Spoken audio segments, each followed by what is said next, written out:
नवी दिल्ली येथे महाराष्ट्रातील महाविकास आघाडीच्या खासदारांनी शेतकऱ्यांना अतिवृष्टीमुळे झालेल्या नुकसानीची भरपाई मिळावी या मागणीसाठी दिल्ली येथे संसदेबाहेर जोरदार निदर्शने केली।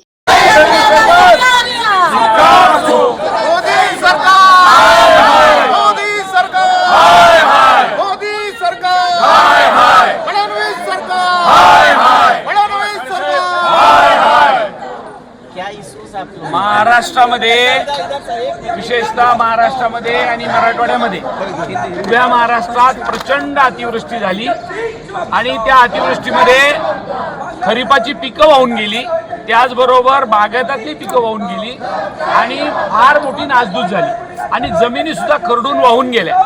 खऱ्या अर्थाने शेतकऱ्याला मदत करायला पाहिजे होती, ती शेतकऱ्याला मदत महाराष्ट्र राज्य सरकार करत नाही। विशेषतः आम्ही केंद्राकडे प्रस्ताव पाठवला असं सांगितलं, पण काल सभागृहामध्ये माहिती घेतली, पार्लमेंटमध्ये माहिती घेतली, ते म्हणजे असा कुठल्याही प्रकारचा प्रस्ताव राज्य सरकारचा केंद्र सरकारकडे आला नाही। ही किती मोठी फसवणूक राज्यातल्या शेतकऱ्यांची आहे, याच्यासाठी खऱ्या अर्थाने आम्ही सगळेच्या सगळे महाविकास आघाडीचे खासदार या ठिकाणी आज धरणे आंदोलन करतोय की जेणेकरून राज्याला नाही तर कमीत कमी केंद्राला तरी शरम वाटावी आणि त्या शेतकऱ्याला मदत करावी, यासाठी आजचं आंदोलन आहे। अरे मोदी शेतकऱ्यांना खोटं बोलून फसवत आहे मोदी सरकार, फडणवीस सरकार। महाविकास आघाडीच्या खासदारांनी शेतीशी संबंधित अतिवृष्टीच्या गंभीर संकटांबाबत एकत्र येत घोषणा देत सरकारच्या उदासीन धोरणाचा निषेध नोंदवला।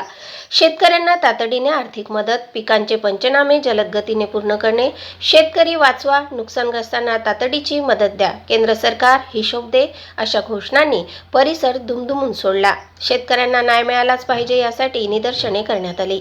यावेळी नंदुरबारचे खासदार ॲडव्होकेट गोवाल पाडवी, खासदार डॉक्टर कल्याण काळे, खासदार बलवंत वानखेडे, खासदार डॉक्टर शिवाजी काळगे, खासदार विशाल पाटील, खासदार प्रणिती शिंदे, खासदार संजय देशमुख, खासदार डॉक्टर प्रशांत पडोळे, खासदार रवींद्र चव्हाण उपस्थित होते।